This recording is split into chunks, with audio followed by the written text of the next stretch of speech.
Olá, sejam bem-vindos. Este é o Entre Fases da disciplina de Psicologia do Desenvolvimento 1 da Universidade de Caxias do Sul, campus de Guaporé. Eu sou Marluce Fontoura, estudante de Psicologia, e este é o segundo episódio da série do Entre Fases, que a gente vai falar, sobre o desenvolvimento da infância até a adolescência. É uma série de 4 episódios. Este projeto pedagógico tem como objetivo explorar as diferentes fases do desenvolvimento humano. E no episódio de hoje nós vamos discutir o desenvolvimento emocional e social desde a infância até a adolescência.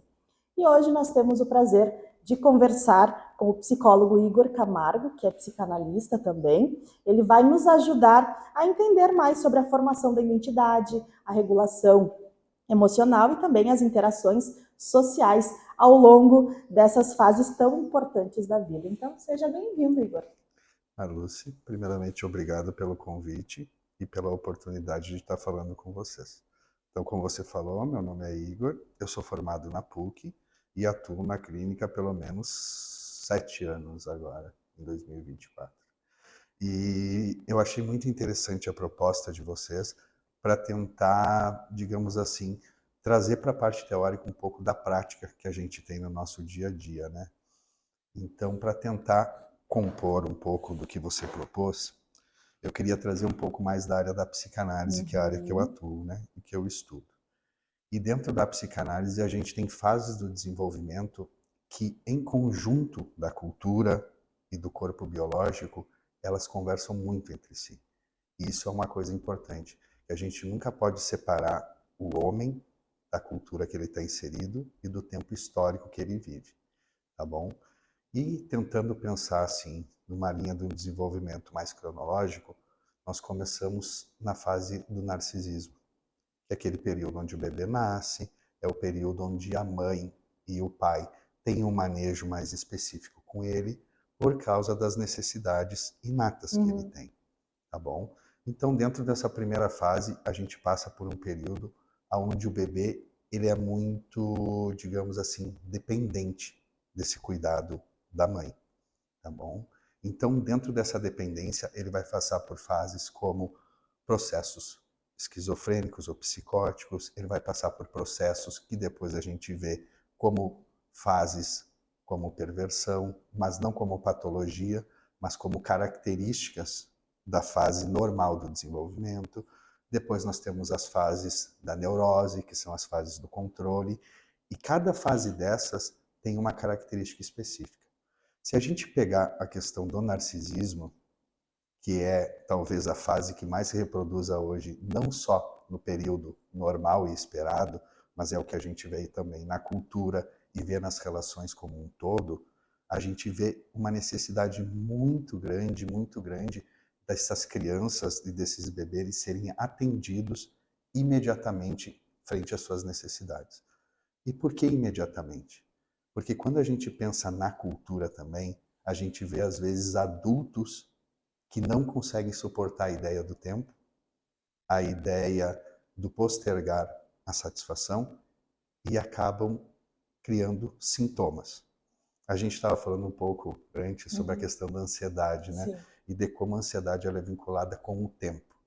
Vamos pensar que um bebê está lá chorando, com muita fome, e ele tem uma mãe muito disponível mesmo. Aquela mãe que está sempre ali em cima, que é extremamente cuidadosa. Não deixa chorar. Exatamente, mas de uma forma extrema. Aquela que não deixa a criança sequer sofrer um pouquinho. O que acontece? Essa criança ela sempre vai ser atendida de uma forma imediata. E quando ela vai crescendo, acaba que ela construiu na percepção dela que quando ela tem uma necessidade e ela chora, que ela exige com aquela linguagem que ela tem, alguém já tem que atender aquela necessidade dela. E na fase de adulto ou ali na adolescência, que também é uma fase muito importante, acaba que ela acredita que todas as necessidades dela, não só a família, mas os amigos, a escola, os grupos sociais que elas estão inseridos, também tem que atender as necessidades dela. Então, o tipo de vínculo que a gente acaba construindo no início da vida e nas fases do desenvolvimento, eles são reproduzidos como uma formação também da identidade. Porque a identidade não é só marcas identitárias, como profissão, como gênero, como cor de pele, sabe? Como origem. A identidade, ela também é uma construção da ideia do que se é, de qual é o valor que se tem, do que se espera da gente. E dentro do narcisismo, hoje a gente pode ver características muito intensas na nossa cultura que permeiam todas as relações dos adultos. Que é aí que a gente pode também compor uma ideia do que é saudável e do que é patológico, sabe? De acordo com o sofrimento e do que acontece na cultura nesse momento. Igor, como tu tocou no ponto, né, dessa formação da identidade que a gente já traz ali desde a infância ou até mesmo desde antes de nascer, né, nesse processo, ele é bem complexo para o desenvolvimento. Então, quais são os principais marcos desse processo na tua visão, na infância e na adolescência? E também como os pais eles podem influenciar positivamente na formação da identidade. Porque às vezes a gente pensa muito nesse ponto, né? Ah, eu vou dar tudo que meu filho quer, eu não vou deixar ele sofrer, ele não pode chorar. E aí vem todo aquele histórico. Mas como que os pais podem fazer de forma diferente? Fazer essa influência de forma positiva?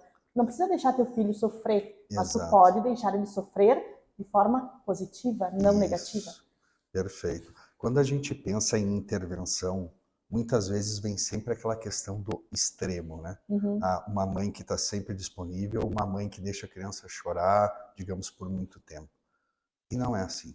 Quando a gente pensa na ideia de cuidado, a gente tem que entender que tem adultos que estão manejando uma criança e que eles estão fazendo o melhor que eles podem, e o melhor que eles podem, às vezes, também é fracassar. Porque no fracasso do adulto, a criança tem disponibilidade para o crescimento. Um adulto que só diz sim para uma criança é um adulto que está criando um ser que não sabe lidar com a frustração, que não sabe lidar com a realidade. E a partir do momento que essa criança vai ir para os outros grupos, ela vai esperar que o mundo sempre responda da mesma forma que os pais fizeram. Então é muito importante um adulto entender o que a criança está pedindo e muitas vezes dizer não. Muitas vezes impor limite para que ela entenda que mesmo que ela esteja numa fase, por exemplo, eu gosto de pegar muito o narcisismo porque é ali que se constitui muito da nossa identidade. Que é ali que a criança é manejada, que ela é amada, que ela descobre o que é o próprio corpo, porque nessa ideia de entender o todo, a gente tem que entender o quê? Nós somos um animal, uma espécie, com um corpo biológico, com uma capacidade genética, em conjunto de um lugar histórico, de uma cultura que impõe verdades e que impõe limitações para a gente. E o nosso psiquismo ele vai se organizando dentro dessa equação, tanto da nossa questão genética, tanto da cultura, quanto da nossa capacidade plástica para perceber e entender isso. Então, no narcisismo, a gente tem as fases onde a criança começa a entender, primeiramente, que ela existe, e depois que existe um eu e um não eu. E o porquê que isso é importante? Porque a partir do momento que a criança entende que existe um eu e um não eu, ela entende que esse outro é a que atende às necessidades dela. E que esse outro também tem vontades, que ele também tem desejos, que ele também tem dor. E essas crianças que começam a ser apresentadas por adultos mais saudáveis, a questão do tempo, do limite, de não ser atendido imediatamente, elas também começam a entender a ideia de que aquele outro existe e aquele outro também é um ser de valor. Porque a criança, quando nasce, ela é o centro do mundo. Ela é como se fosse um sol. Você vê assim, nasceu um bebê, vai todo mundo visitar. Todo mundo voltado para aquela criança. E no primeiro momento ela é o centro do mundo porque ela precisa ser cuidada. Uma criança sem uma mãe, não necessariamente biológica, mas sem uma cuidadora, ela não sobrevive. Ela precisa de uma mãe. Ela precisa de alguém que abrace, que empreste o ego dela para esse bebê e se construindo, sabe? Então, o manejo da mãe e principalmente do pai, no sentido de cuidar dessa mãe e dessa criança, é extremamente importante no início para a criança desenvolver a ideia de amor, a ideia de cuidado e principalmente limites. O limite é algo que constrói muito a identidade de uma criança saudável. Dizer não, apresentar a ideia do tempo, postergar os desejos dela quando isso for necessário, porque a mãe que só diz sim, o pai que está sempre disponível e que dá tudo, é um pai que cria uma criança intolerante à frustração. E quando essa criança tiver a frustração, ela vai ter um comportamento impulsivo e agressivo frente ao ambiente que ela está inserida. E muitas vezes isso é o que traz os conflitos. É o que a gente chama de uma criança mimada, de uma criança intolerante, de uma criança arrogante.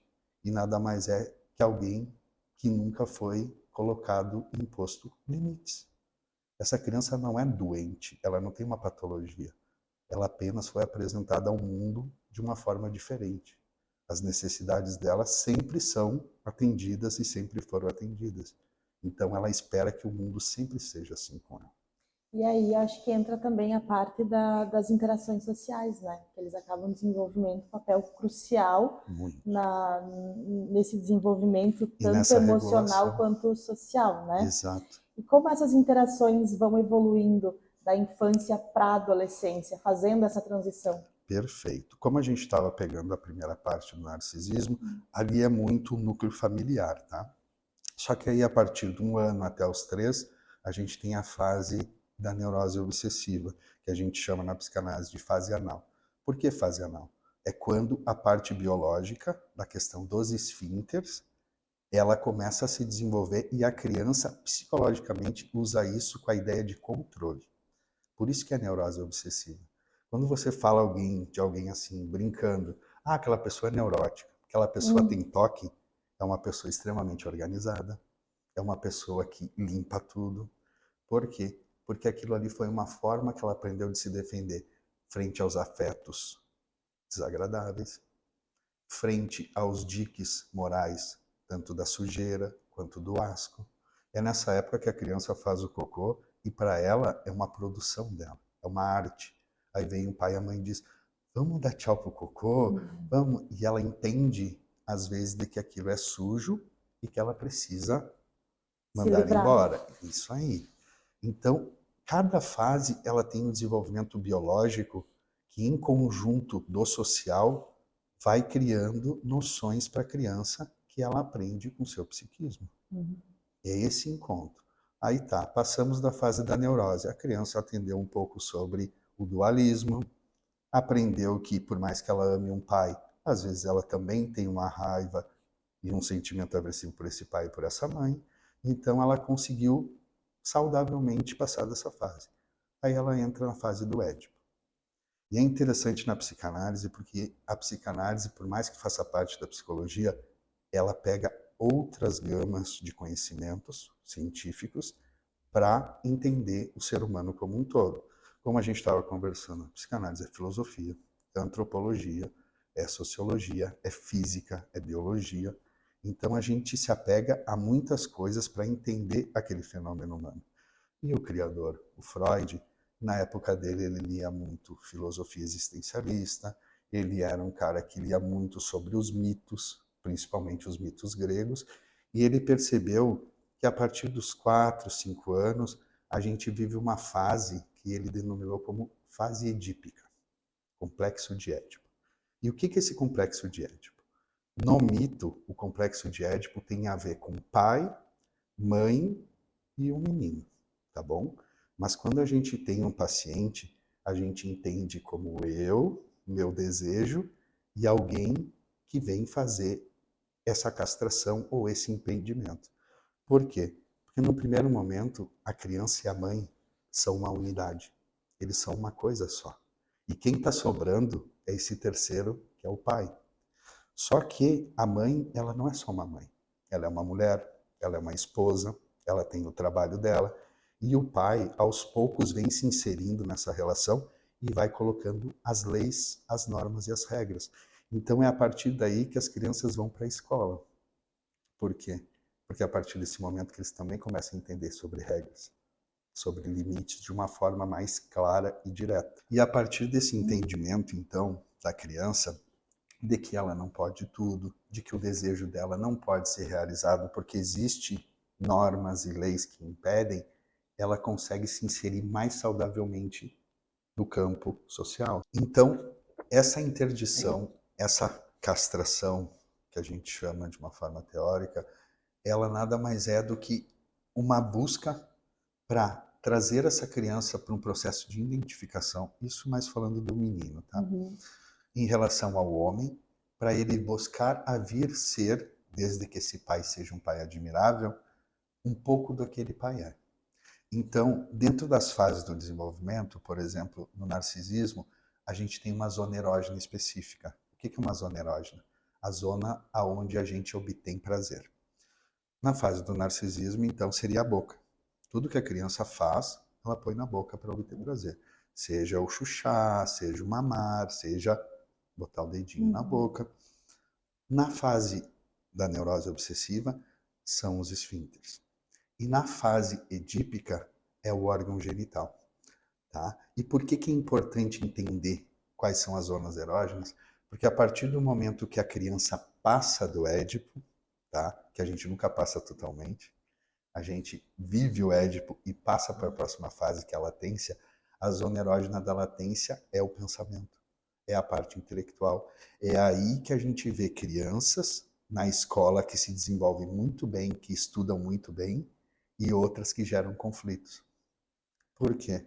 A criança que conseguiu passar ou viver o Édipo de uma forma mais saudável, ela vai conseguir investir nos estudos, na parte intelectual.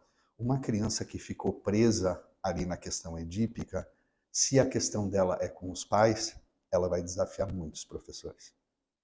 Se a questão dela é ter nascido um irmãozinho e ela ter perdido o lugar, os ciúmes, você vai ver muito conflito dela com os colegas, que são os iguais, porque são crianças igual a ela.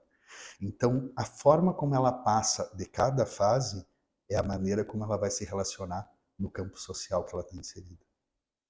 E aí, nesse desenvolvimento dela, começam a vir talvez os questionamentos na fase do pré-adolescente, que está saindo da infância, colocando um pezinho ali, e que talvez seja um momento que não seja entendido por todos o que a criança está passando.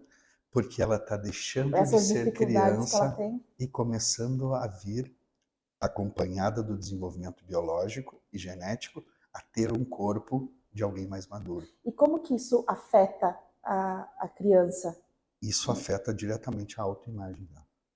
Quando ela começa a mudar o corpo dela, a gente está falando dos traumas que são relacionados ao quê?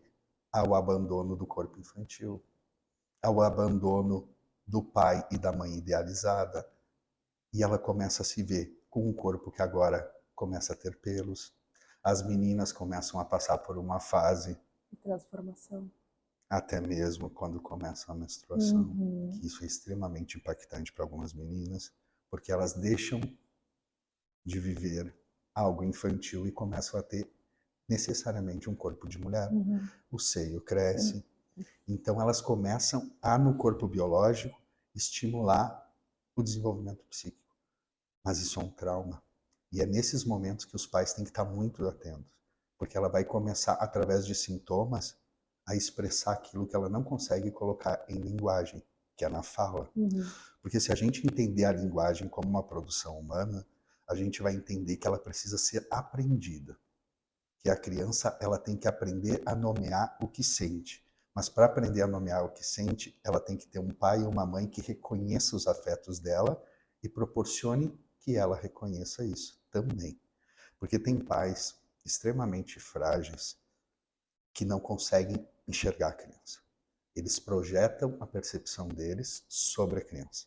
Então essa criança ela não vive os afetos dela, ela vive os afetos dos pais. E na adolescência é um momento muito crítico, porque é o que a gente estava conversando sobre o segundo tempo do Édipo. Por que o segundo tempo do Édipo? A criança até então, que agora é um adolescente, ela vinha com as crenças e as formações das verdades, das proibições, do que era a realidade, do que a família trazia para ela, do que a escola, em certa medida, trazia para ela. Mas na adolescência ela começa a ter um grupo de amigo maior, começa a participar de um CTG, começa a participar de um futebol, E essas verdades dos outros grupos, em conjunto com as verdades dela, de casa, da família, é o que cria a crise de identidade. Porque ela não sabe Começa a mais. gerar conflito interno. Isso. E aí que vem a crise de identidade. Porque ela não sabe mais se ela é essa pessoa daqui da família ou se ela é isso que ela está vivendo com o grupo. E isso é extremamente conflitante. E extremamente traumático. E o importante é a gente entender trauma não como uma agressão, não como um evento específico, mas como um evento que causa algo naquela criança. Ou no caso, no adolescente, né? É um evento que causa transformação. O trauma é um impacto. Não necessariamente é algo dolorido ou sofrido, mas ele causa um impacto e uma transformação. E, Igor, para a gente finalizar esse episódio aqui que a gente fala sobre esse desenvolvimento, né, social e emocional das crianças e adolescentes, poderia compartilhar com quem está nos acompanhando aqui, com quem algumas dicas para pais, para educadores, para os profissionais que estão diretamente convivendo, lidando com essas crianças no desenvolvimento dele, para ajudar nessa criação da identidade saudável de uma forma mais leve, porque como tem muitos questionamentos, talvez possam ter jovens que têm uma certa dificuldade de expor o que estão sentindo, e eu falo isso porque eu me identifico muito com isso de expor, sabe, realmente o que sente ou o que quer falar. É mais fácil às vezes guardar. Então, como que qual dica tu pode compartilhar para que tenha essa evolução, essa transição mais saudável, mais leve, para regular assim as emoções e também para melhorar as interações sociais, porque a gente percebe também, às vezes a gente diz, porque meu filho não gosta de sair de casa ou não interage com ninguém.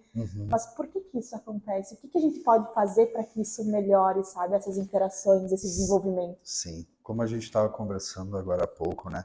A ideia do tratamento, da análise, da terapia, ela tem que sair um pouco dessa ideia de saúde e doença, porque não é sobre isso, tá? O tratamento e a terapia é um espaço onde a pessoa tem um local seguro para começar a trazer as questões dela para fora da realidade, sair do mundo das ideias para vir para o mundo real e concreto, e a partir disso repensar algumas coisas que ela viveu em uma época que ela tinha uma percepção um pouco mais reduzida, porque era uma criança, porque era um adolescente, e poder pensar nessas questões hoje como um adulto. Então, o que eu sempre falo para meus pacientes é que o tratamento e a terapia não é para levar eles de um estado de doença para um estado de saúde, mas para eles poderem cada vez mais pensar e entender aquilo que eles viveram, o que eles vivem e ressignificar, dar um sentido diferente para isso, tá bom? Porque quando a gente pensa em sofrimento, às vezes a gente pensa disso como algo ruim e algo a ser evitado, e não é. O sofrimento ele é tão importante quanto a alegria. A tristeza é tão importante quanto a felicidade, porque ambos são afetos. A ideia de algo ser bom ou ruim é da nossa percepção. O julgamento moral é sempre nosso. Um fato é só um fato. Um sentimento é um sentimento. Ele é uma comunicação, sabe? Então, para os pais, às vezes, poderem entender os filhos, eles primeiro precisam se entender. Por quê? Para não ficar impondo apenas verdades e abrir espaço para essas crianças ou adolescentes exporem o mundo delas sem o medo de serem julgadas ou sem o medo de serem punidas. Porque o mais importante, até mesmo num tratamento, é o vínculo e a confiança. E o que a gente faz aqui é quase como uma reprodução da vida cotidiana, só que com alguém com um conhecimento específico e com uma disponibilidade de entender aquela pessoa. Quando o paciente vem, ele já vem com a intenção de querer ser entendido. Porque ele faz um investimento financeiro, um investimento de tempo, ele se expõe e ele acredita que aquela pessoa que está ali tem a capacidade de ajudar ela a se entender. E se os pais conseguirem criar um contexto, um ambiente onde os filhos se sintam seguros para expor o que estão pensando, eles vão conseguir ter uma relação extremamente harmoniosa. Não sem conflito, porque o conflito é inerente à nossa existência, mas uma relação que tem oportunidade de diálogo, de entendimento e que não seja calcado na punição, porque a punição não ensina ninguém a nada. A punição gera muito mais revolta do que qualquer tipo de aprendizagem. Se a gente pensar na cultura, que é algo que eu sempre gosto de trazer, porque não existe ser humano sem cultura, quando a gente vê os adultos hoje, tu vê adultos que têm medo da punição, mas que não têm ética. Que são adultos que vão entrar no local que tem uma câmera e que não vão fazer algo errado, não porque eles não acreditam que aquilo é errado, mas porque eles têm medo de serem punidos. Tem alguém que está visando aquilo ali, vai punir. Exato. Mas e quando não tiver essa câmera? O que ele vai fazer? Se internamente ele não entendeu sobre limites, sobre respeito, sobre Para ele cuidado. é errado até o ponto que alguém estiver vendo. Exatamente. Sempre a lógica da punição. E quando tu trabalha em entendimento e ética, aquela pessoa, mesmo não tendo ninguém olhando, ela não vai fazer por quê? Porque ela sabe que aquilo não é dela, porque ela sabe que aquilo que ela está fazendo vai gerar um sofrimento no outro. Então ela se autorregula por si só. Mas para isso ela precisou ter alguém que deu espaço e ensinou essa lógica de funcionamento para ela, que também é uma coisa que a gente trabalha no tratamento psicológico. A gente não trabalha apenas sintomas. O sintoma é uma comunicação de qual é a demanda da pessoa, mas a partir dali a gente vai entendendo o todo e vai ajudando ela a se construir como um ser, digamos, um pouco mais inteiro. Igor, a gente agradece a tua disponibilidade, por compartilhar o teu conhecimento, a tua experiência conosco. Com certeza foi uma conversa, um bate-papo aqui bem enriquecedor para quem está nos acompanhando e para mim também, com certeza, né? Eu que agradeço a oportunidade e sempre que vocês precisarem, eu estou disponível. E o Igor vai retornar com a gente aqui em mais um episódio do Entre Fases. A gente gostaria de lembrar aos ouvintes que esse é apenas o segundo episódio da série Entre Fases e nos próximos episódios nós vamos continuar explorando diferentes aspectos do desenvolvimento de crianças e adolescentes. Então, não percam. Obrigada a todos por nos acompanharem e até a próxima.